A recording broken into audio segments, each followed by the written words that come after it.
today is the day tayo po ay magpapa-dentista dahil kailangan nang ma-fix itong aking ngipin. And let's see kung anong nangyayari. Ngayon, meron akong dalawang driver. Una, nagda-drive. So, mamaya si kuya pag-uwi. So, kailangan meron akong dalawang jalalay dahil for today's video dapat matagal na ito, kaya lang sa dami ng mga sumisingit na mga bagay-bagay, so hindi matuloy-tuloy. So ngayon ito na, disisit na, kaya magkakaroon tayo ng transformation. Agay, akala mo naman magpaparitoke. Hindi tayo magpaparitoke, magpapaayos lang ako ng ngipin because kailangan na talaga. Okay, so let's see kung anong mangyayari. At it's a nice weather, diba? Tayo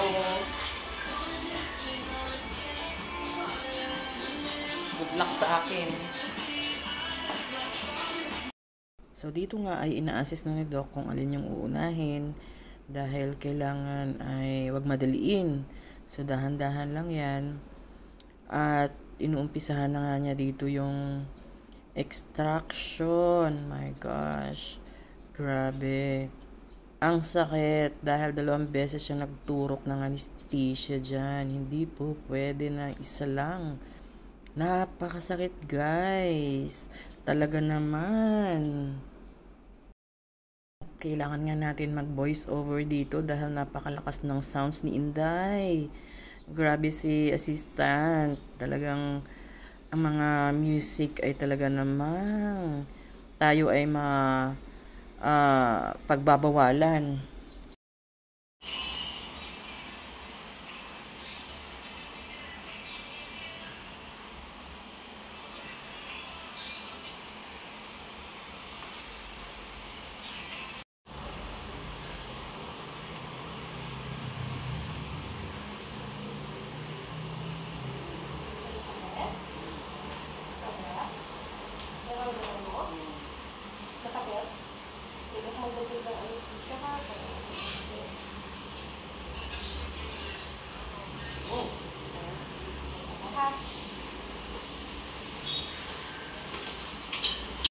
Hindi na makapagsalita guys dito dahil talagang sobrang ang sakit-sakit, 'di ba? So ngayon nga dahan-dahan ako nagsasalita.